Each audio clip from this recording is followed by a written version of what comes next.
No designer working on a new plane would even consider that the aircraft might be in production for 30 years. Put simply, that does not happen. So, if that is the rule, there must be an exception.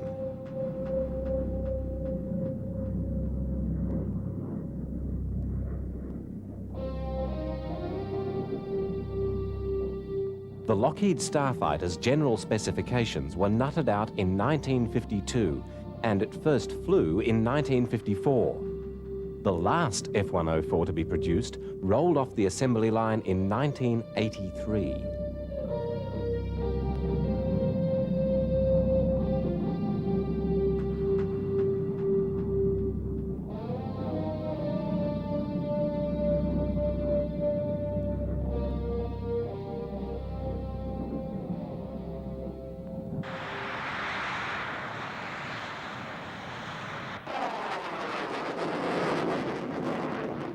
In the early 1950s, with the Korean War making new demands on US aircraft, the designers were confronted by a problem in the available engines.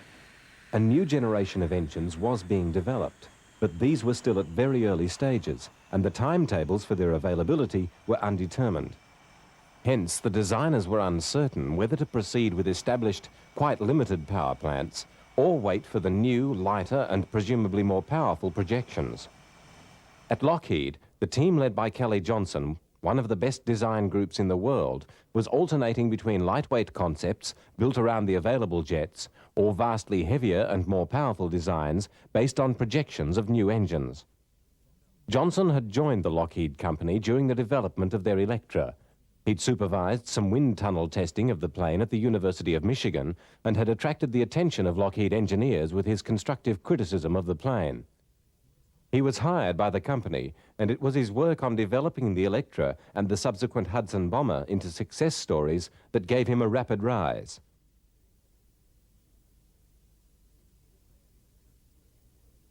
His innovative and intuitive work brought great reward for the company. The P-38, unorthodox, long-ranged, a pleasure to fly, was typical of his unblinkered approach to design solutions.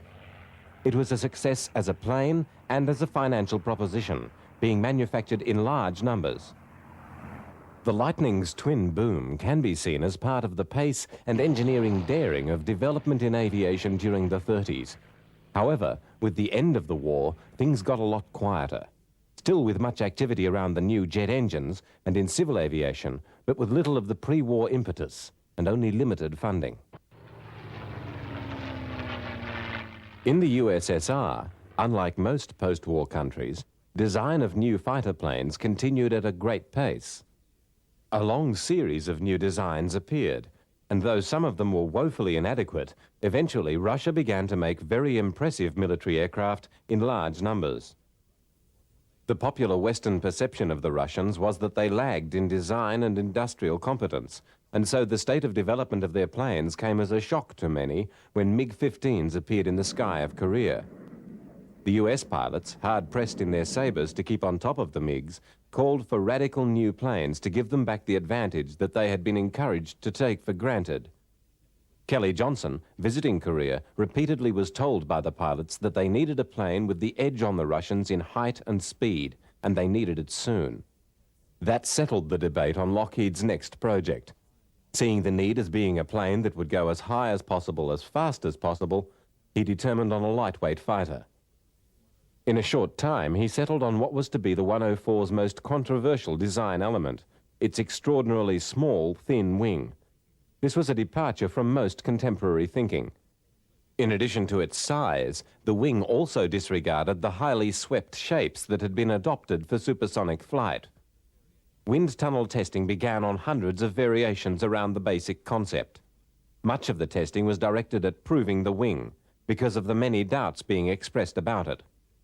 There were those who believed the wing could not be built to fly at all, those who did not believe it could be built to cope with super high-speed stresses, and those who thought that even if it could be built and cope with the speed, it would not be able to lift any worthwhile payload.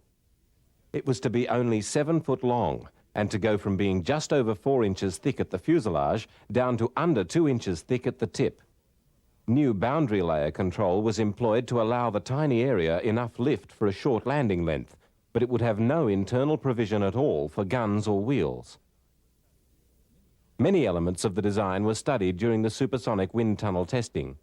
Here, attention is focused on the air intakes, seeking to prove that the shock waves round the inlets allowed for controllable and dependable supply to the engines. This footage, taken near Mach 2, shows the shock waves around the model in tests to establish the pressure loads in the ducting under various flight conditions.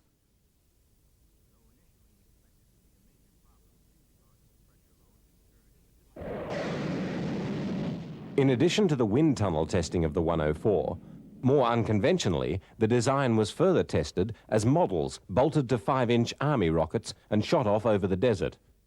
These tests reproduced fairly accurately the types of stresses that very high speeds and accelerations would exert on the wing at lower altitudes.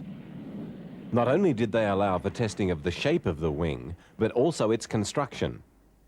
Though apparently eccentric, the rocket firings were a very valuable tool for the engineering team.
Tests on the tail were also conducted. It too was designed to be very thin, and there were many people unconvinced that it could be given enough strength. Once again, the tests helped the team to sort out the best combination.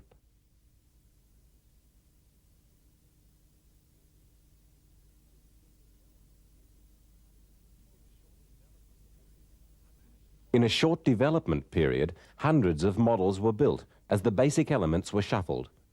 Generally, little or nothing was added to the original plane. And with the F-104's appearance settled, a contract was issued for 2 planes to be built.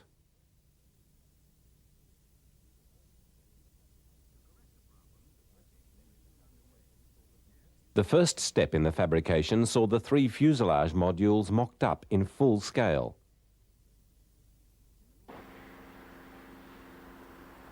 Simultaneously, the jigs to cradle the whole planes were built. All over the workshop, drilling, milling and cutting of the parts commenced. The planes, on an experimental production run, were essentially hand-built. In a flurry of activity after the receipt of the March 1953 contract, Lockheed cleared production space, constructed a wooden mock-up, and then, without stopping, built the 2 prototypes. The first flight was to take place only 12 months after the signature of the contract.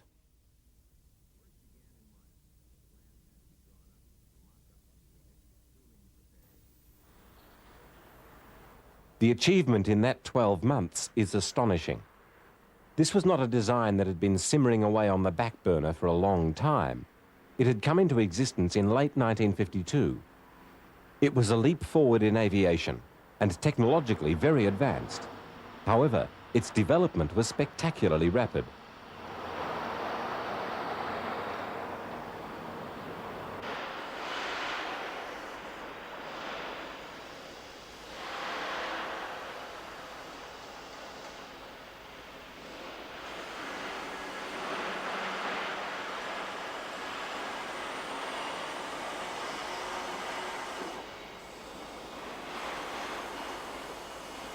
The controversial wings were not made to go through the fuselage, as with most of the fighters of the day. They were bolted to the side with heavy-duty precision-forged aluminium fittings that tied into the wing skins. What Johnson had designed was very straightforward in some ways. Asked for a plane that could fly higher and faster than the MiGs, he'd produced a manned missile. With its undercarriage retracting into the fuselage in a fairly complicated way, even this had to be subjected to more than the usual testing. The Air Force had had no legal document calling for submission of a design anything like the 104. And without the prestige of Lockheed and Kelly-Johnson, they may have simply rejected it. However, given the claims of expected performance, finding the concept logical and exciting, and with no other way to really assess the idea, they had issued the March 1953 contract. There was still no apparent existing slot in the inventory for such a plane, but there was also the evidence of Korea to suggest that perhaps there should be. The F-104 was, however, very definitely on trial.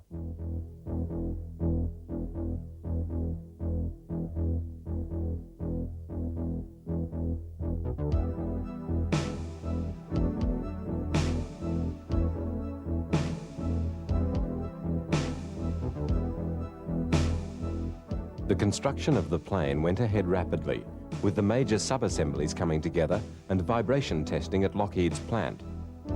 The vibration testing established the natural frequency patterns for the entire structure in final preparations to ensure the plane was safe for flight.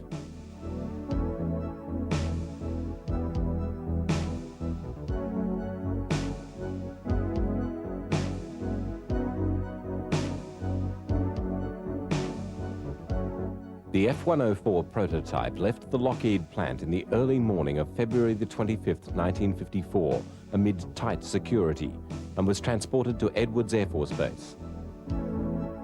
The crews immediately began a thorough round of checking and rechecking the plane's systems in preparation for its first flight. The engine selected for the prototypes was the Wright J65, which was to prove very inadequate in propelling the 104, neat and light though it was. Most production starfighters were to use the General Electric J79 engine, with higher thrust and less weight. It was this engine that was to send the 104 beyond twice the speed of sound. With the first flight a few days off, the rapid tempo of testing continued, with the engine being run up and finally prepared.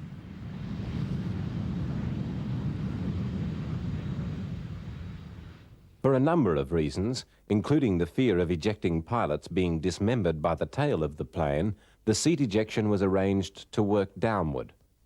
While obviously of no use at low levels, this system allowed for a simplified layout in the cockpit and the arrangement of the canopy and the seat itself. Because of the danger of impacting pilots straight into the ground, later starfighters used conventional ejection seats, firing upward. Although the test pilot Tony Levere had made a skip-off during taxi trials on the 28th of February, on March the 4th, 1954, the 104 was rolled out for its first official flight.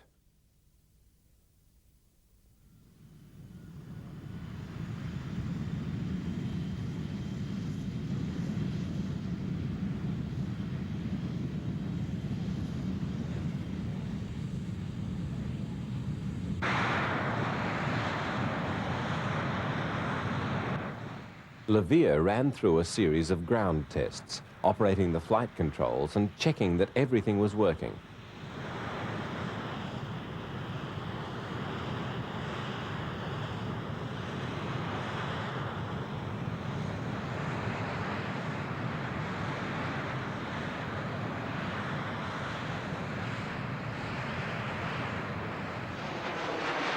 Satisfied that all was well, he then started down the runway and lifted the 104 into the air for the first time.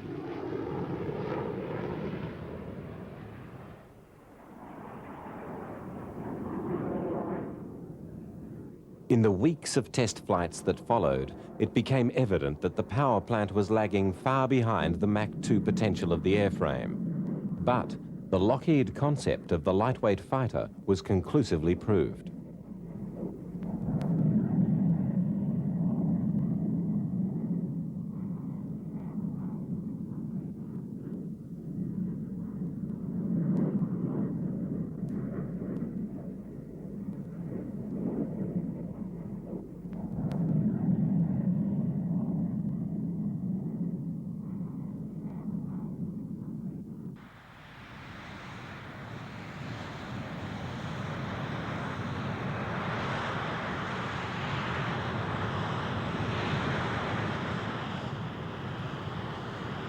Despite the prototype's inability to exceed 1.3 times the speed of sound with its current engine, the design had been vindicated sufficiently for the Air Force to order 15 more planes with uprated power plants as F-104As. In April 1955, one of these finally took the Starfighter past Mach 2, which was the signal for 104 production to swing into top gear. For the moment, the intense testing of the two prototypes continued.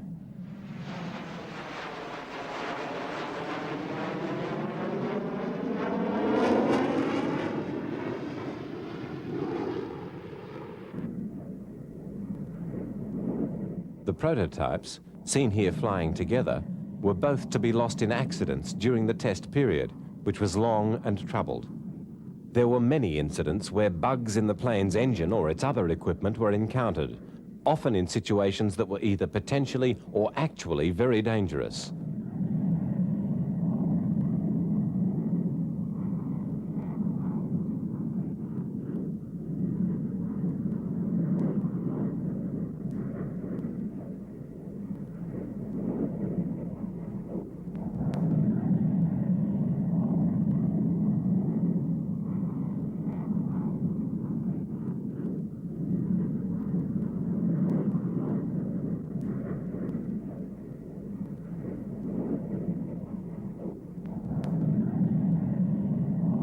Tony LeVere was involved in one early mishap in 1955 while testing the firing of the Starfighter's high-speed cannon in supersonic flight.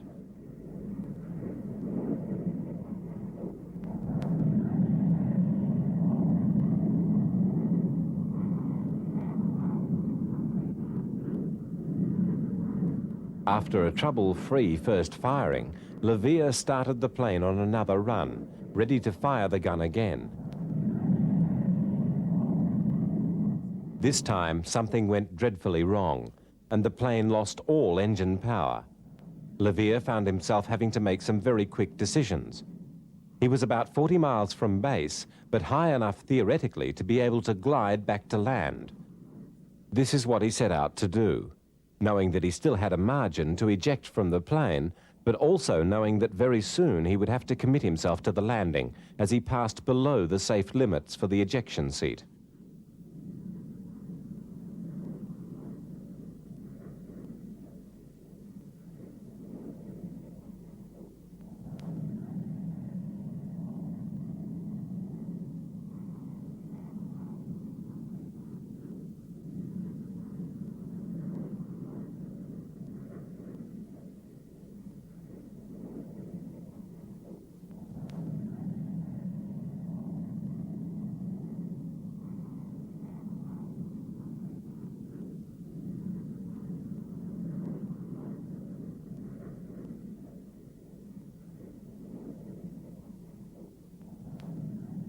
Even before the hatch was opened, a dirty smudge of smoke showing on the fuselage confirmed that the gun had caused the trouble. Behind the gun, in the gun compartment, was a hole blown into the plane when a cartridge had ejected backward through the gun baseplate.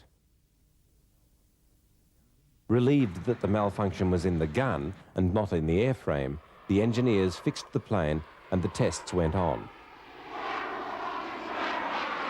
The repaired prototype, number 787, went back to the gun testing, but 4 months later there was to be a recurrence of problems with the cannon.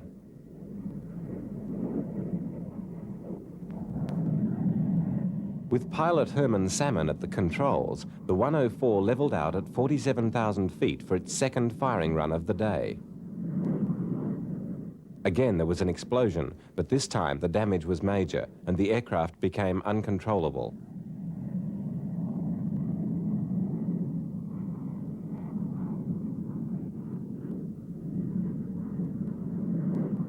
At 20,000 feet, the pilot ejected from the crippled plane.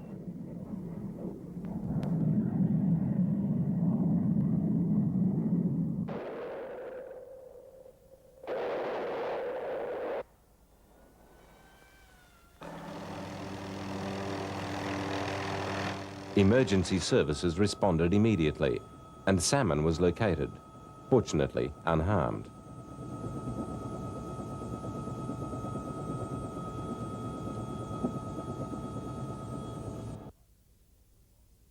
The Starfighter was a total loss, the first of many F-104s to be written off in crashes.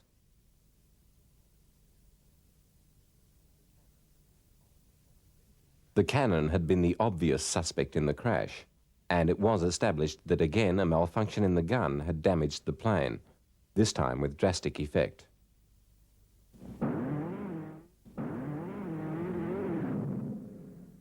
The Starfighter's gun was the Vulcan M61 cannon. 6 foot long and 300 pounds in weight, it was, at the time, claimed to be the fastest firing gun of its type in the world. It could fire 6,000 20mm cannon shells in a minute.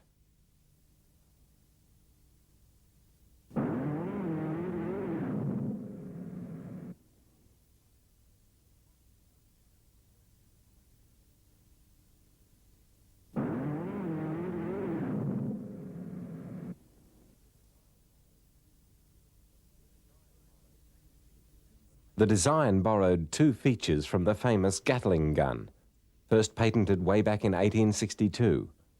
Both had a rotating cluster of barrels and both were externally driven. Rigidly clamped together, the 6 barrels gave each other support and the installation did not have the whip of a single barrel. In addition, the arrangement centralized the recoil of the gun. In contrast to the hand-cranked Civil War Gatling guns, the M61 was driven with electric power from the plane.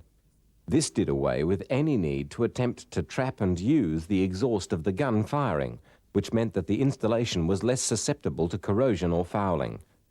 Each round was fired independently, eliminating the erratic recoil of multi-gun and gas-reloaded options.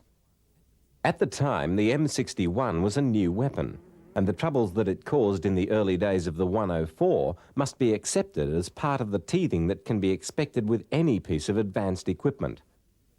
A comparison of the Vulcan with the US Air Force's previous preference of machine guns is difficult. In hitting power, range, speed of fire, the effects of the plane on the gun's action, indeed all measures of effectiveness, the Vulcan has such a wide margin of superiority as to render such an evaluation meaningless, even with consideration of multiple machine gun installations.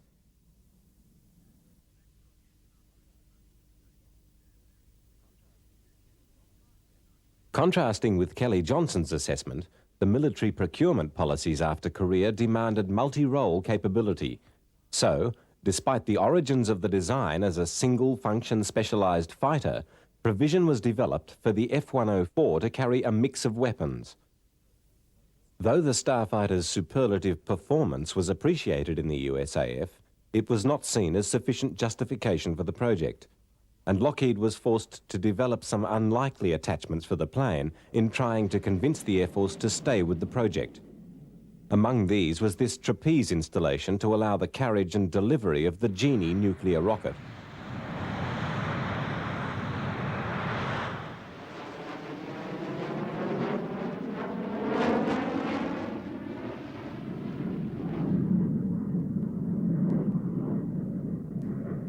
This clever launching mechanism was another product of Kelly Johnson's intuition.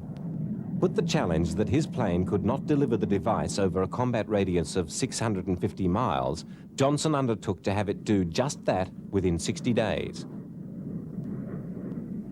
The tiny Starfighter's fuselage was already fully occupied, and a major influence on the launcher was the need to keep it out of the way of the undercarriage.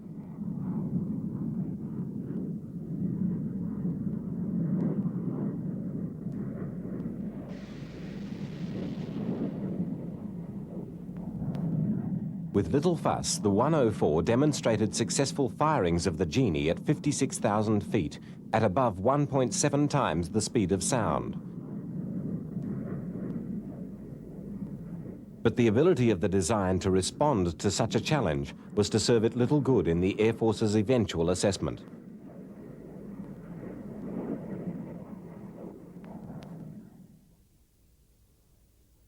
Lockheed tested a variety of weapons delivery attachments and external fuel tanks, increasing the range and versatility of the plane, but still could not rescue the project. The weight of opinion against it was gaining momentum. The 104 was very much in the right place at the wrong time. It affronted most of the prevailing trends in design. Where other fighters were getting bigger to do more things, Kelly-Johnson had abandoned all but the essential ingredients in getting the plane's size down to get Mach 2 out of a single afterburning turbojet. But this condemned the Starfighter to a very limited career with the USAF.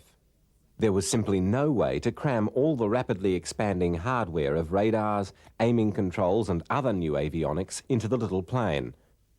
Its capabilities were not to be matched for many years, if they've ever been effectively matched. But the fact that it could do a lot of things that its heavy brethren could not do was ignored in the overall antipathy towards lightweight fighters.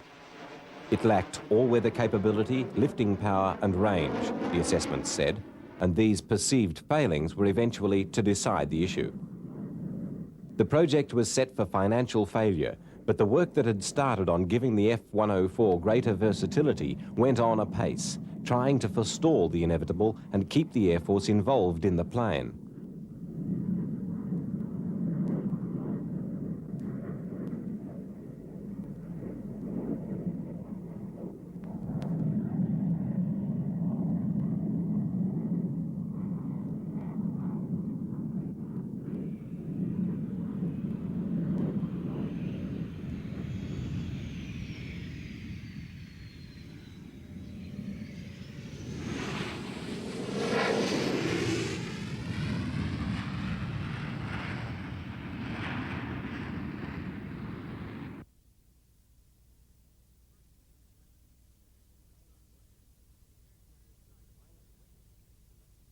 The plane's weapons capability included standard systems like the Sidewinder air-to-air missile. There was no question that it was an effective firing platform. The little plane revelled in the air superiority role it had been built for and was, stiletto-like, lethal.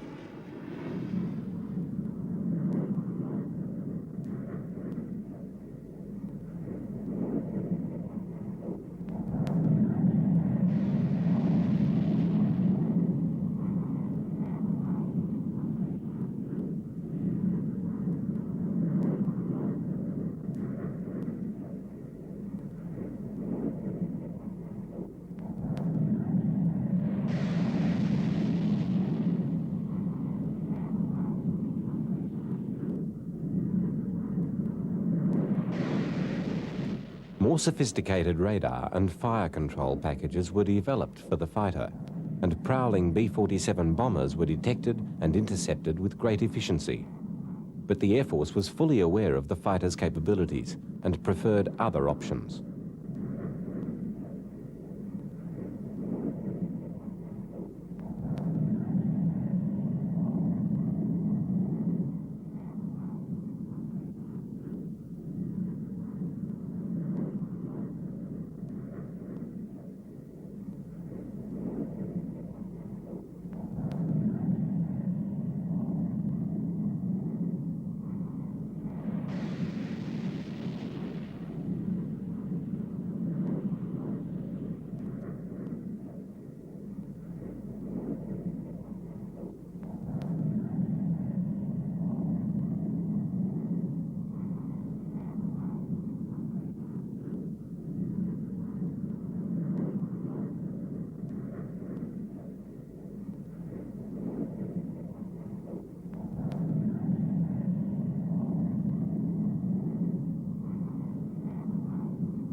From the start, the Air Force attitude had been guarded. The F-104 was the first plane to be purchased on a fix-then-fly basis. To that time, the practice had been for the Air Force to accept a new plane into use while it was still being tested, and to conduct a large part of the testing itself, the fly and then fix principle. With the radical nature of the 104, the onus was returned to the manufacturer, and this has since been the rule. The complexity of the packages that modern combat aircraft have become allows no other avenue.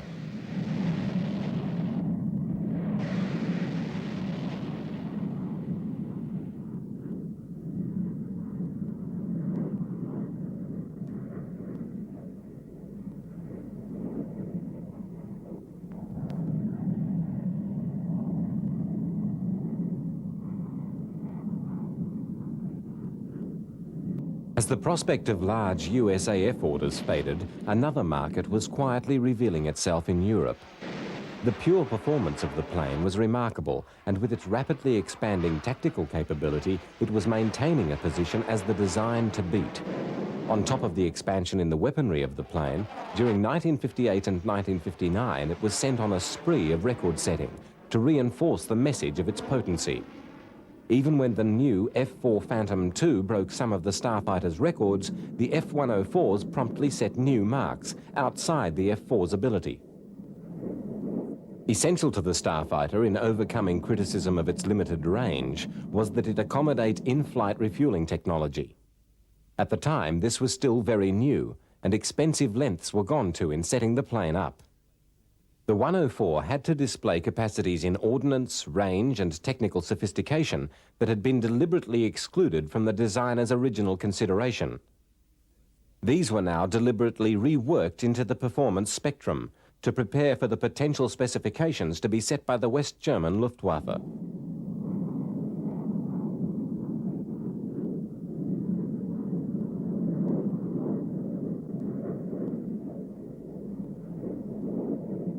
To be able to sell the planes in large numbers still required overcoming the same problems that the USAF had set.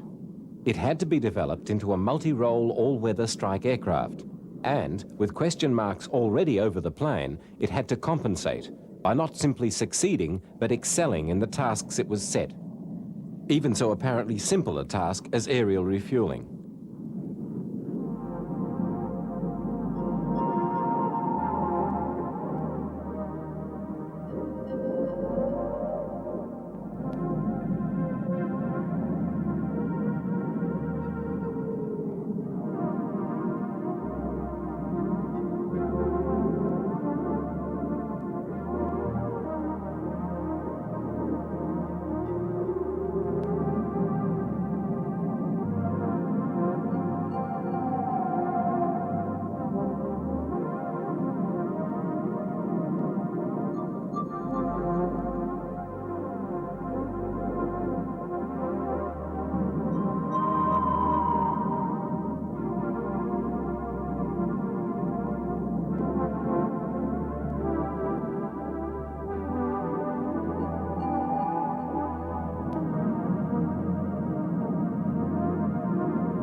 The German order was becoming so important as to require all sorts of unlikely capacities from the plane, including barrier landing strength, the Luftwaffe being concerned to be able to deploy planes away from bases in the event of conflict.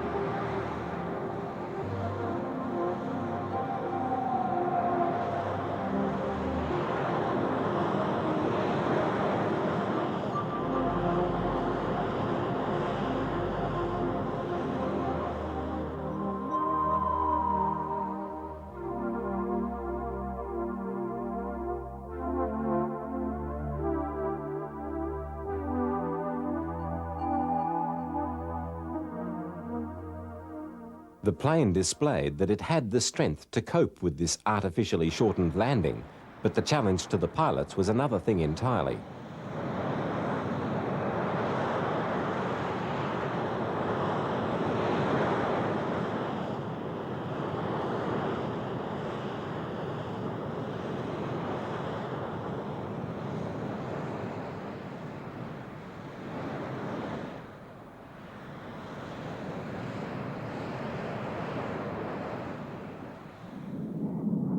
In the long term, there were to be few performance targets set for the F-104 that it could not cope with. But there was never a certainty that any individual pilot would be able to cope with the plane. The need for specific training of pilots for the F-104 was a signal of things to come, rather than an exception to a long-standing rule. A properly trained pilot flying a well-maintained 104 was not at risk, but when an unprepared pilot met the plane, the combination could be lethal.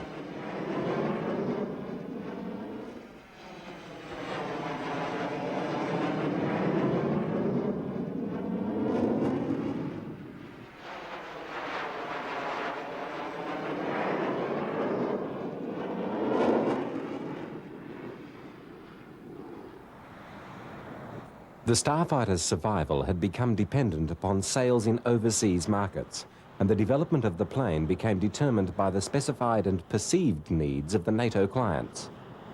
If Germany needed short takeoff and landing, then Lockheed would show successful crash barrier landings and zero-length launch capability. Here, on the first occasion that such technology was tested, the truck-mounted rocket-propelled launch system is demonstrated with an F-84. First unmanned and then with a pilot, the launches were executed satisfactorily. Nothing very useful was to come of this development, but the potential for its successful employment with the Starfighter was a valuable string to the project's bow in the eyes of the Luftwaffe. With West Germany being the border between Eastern and Western spheres of influence, it was essential that no less than the other European states she retrieve her power as a military force, not only in weaponry, but in industrial capacity. Unlike the situation at the end of the First World War, there was a perception of a need for a strong Germany at the front of the Western alliance. Germany's logical concerns became considerations for the company strategists working on selling the 104. The concentration on Germany's conceivable needs was reasonable. NATO needed new arms, and there was a healthy desire to standardize the NATO armories. If the German call for new equipment could be won for Lockheed, the signs were that many other orders would be won at the same time.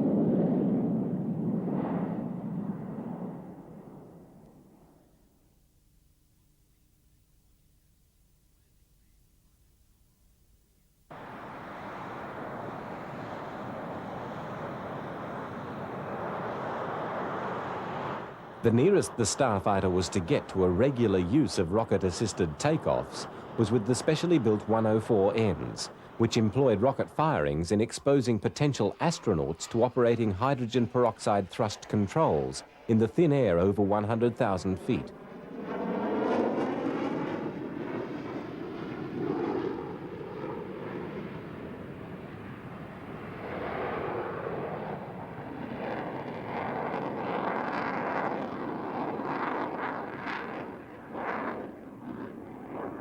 One of the developments that saw the F-104 concept saved was the two-seat variant. US fighters always seemed to have a trainer or reconnaissance version that used two seats, and the F-104 was no exception. The Germans were primarily after a ground strike aircraft, but also were looking for a jack of all trades, and a twin-seat variant was very much part of their thinking. Lockheed's sales strategy included a production offset package that would see the planes manufactured by cartels of European aviation companies. The shot in the arm for European aerospace capability from the construction of these new factories was one of the clinching factors in the successful campaign.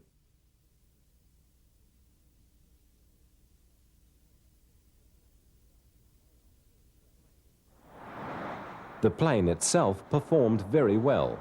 In the fly-offs, its edge over the other entrants was clear, to the point of almost being a walkover. The competition for the contract was serious, and some of the competitors were very able aeroplanes, particularly the British Lightning. But it would appear to have been sabotaged by political considerations, and by the time that the contract was decided, the 104 had proved itself the outstanding aircraft in the competition.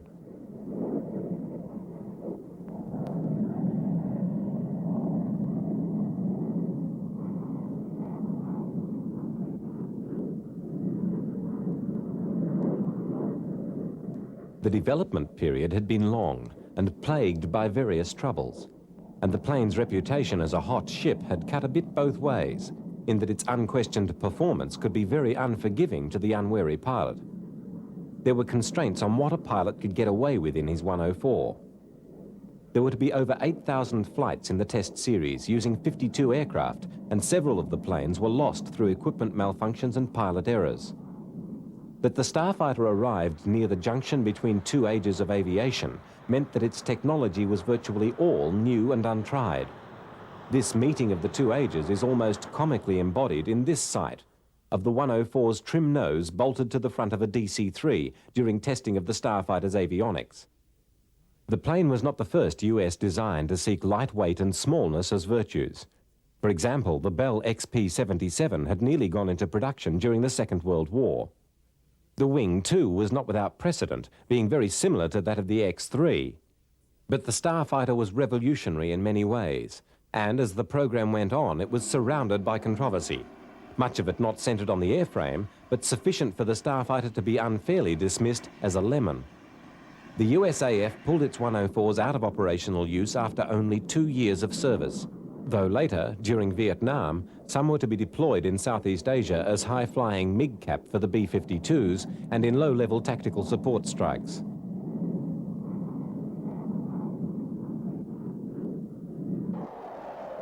The Russians had also learnt lessons from Korea and the experience there of their redoubtable MiG-15s, and had developed the MiG-17. Where the Starfighter sacrificed almost all in the quest for speed and climb, the USSR developed a radically different requirement, issued in 1953. This was for a short-range interception fighter. High performance was stipulated, especially in speed, climb rate, and rate of turn. The primary armament was to consist of air-to-air missiles, internal cannon, and a light ground support bomb load. The MiG-17s were basically an updated 15, with better handling and a more sharply swept wing and tailplane. It was to be built in very large numbers, and though theoretically obsolete even when first proposed, it defied this assessment and proved a very valuable and effective plane, even in the mid-60s in the skies of Vietnam.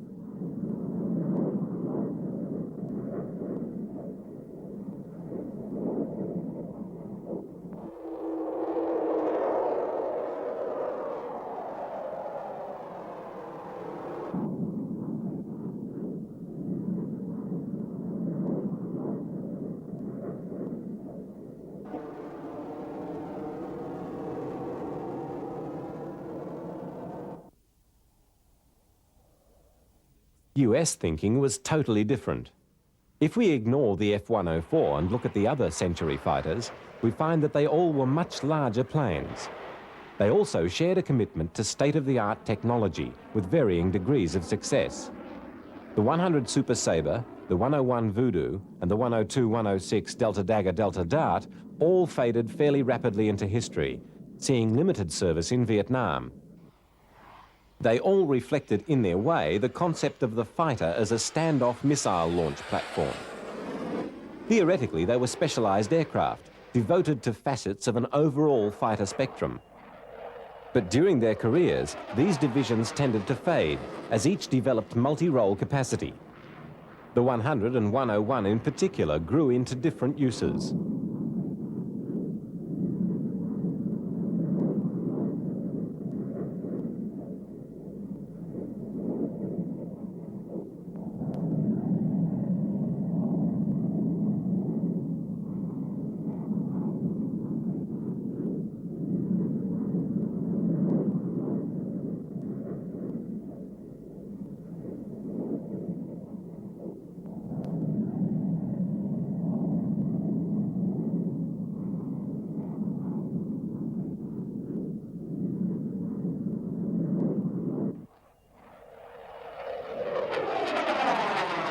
It is doubtful that any of the other planes in the Century series could have coped with the Starfighter as an opponent. Indeed, there are many considerably more modern planes that would have great difficulty with the 104.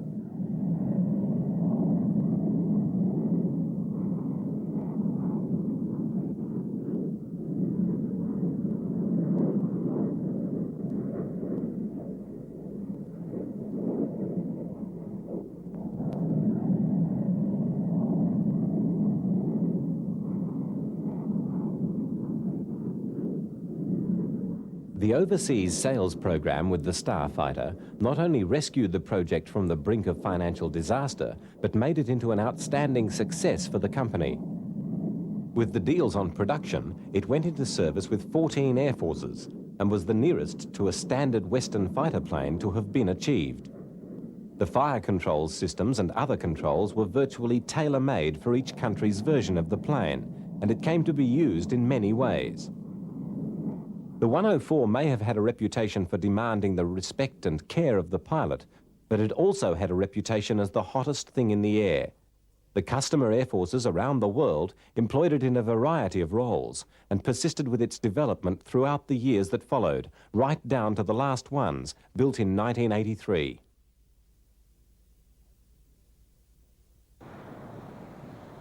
As presumably everybody knows, the Germans, whose order had been so critical, initially had a fairly miserable time with the plane, losing over 200 of them in accidents.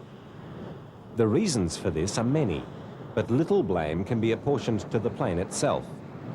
The disaster of its early deployment with the Luftwaffe had complex roots, and it took time to rectify the causes. The West Germans had a shorter, similar experience when bringing the F-4 into their inventory, and none of the other Starfighter customer nations had an experience remotely like the German problems. It is safe to say that these problems sprang in the main from the Luftwaffe's circumstances at the time.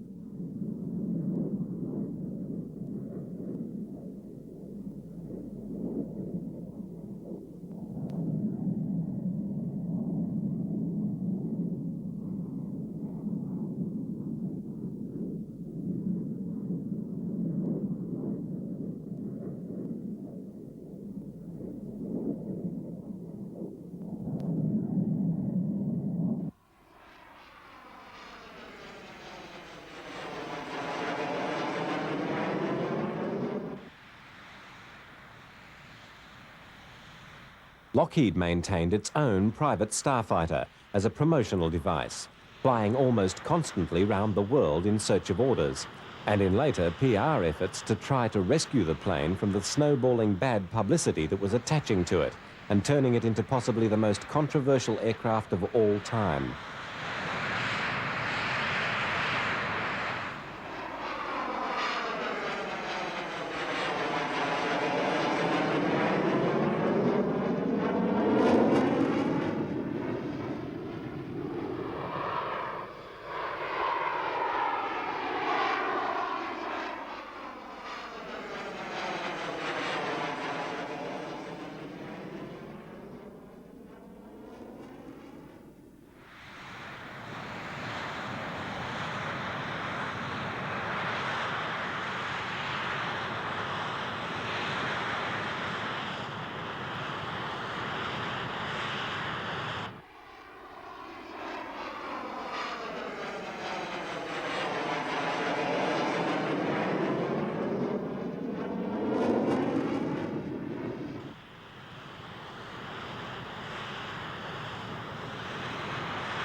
It was in this plane that Jackie Cochran, the hero of the 30s Bendix races and the Second World War WASPs, the women ferry pilots, became the first female Western pilot to break the speed of sound.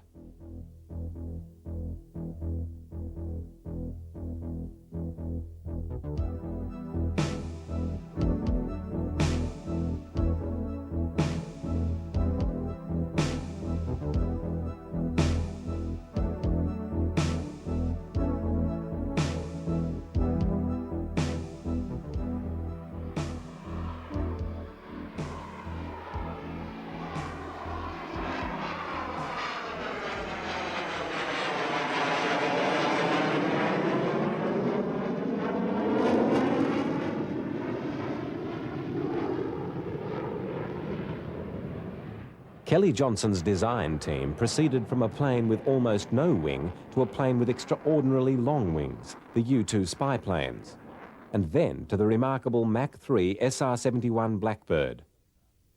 Both of these aircraft bear some superficial resemblances to the 104. Certainly, comparing the three to other planes of their time, it's easy to see them as stablemates, products of the one vision.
The man behind these planes, Kelly Johnson, retired, universally respected as one of the giants of aviation.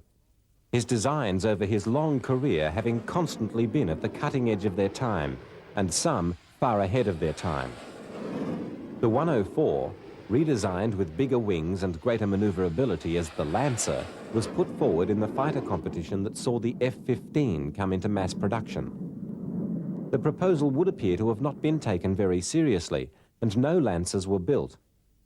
Johnson maintained that the Lancer would have run rings around the F-15, and there is a considerable body of opinion that agrees with him, that even suggests that, in an aerial combat, the Starfighter itself might give the F-15 trouble.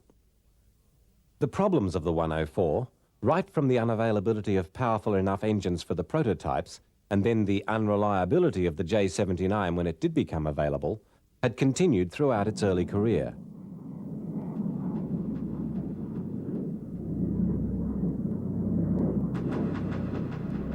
The testing scrutiny of the plane had been without precedent, and the methods and technology of such testing has never been the same since.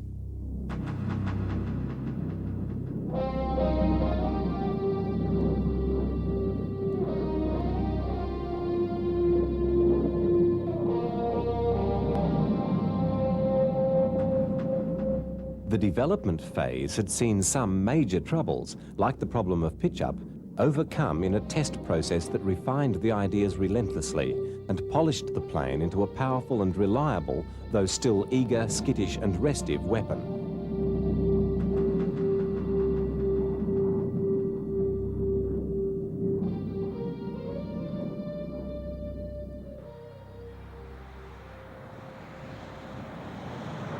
Despite being saddled throughout its lifetime with an odious reputation and seemingly never being free of controversy, the 104 vindicated the decisions of its creators. In its long career, it has carved its own very special place in the story of aviation.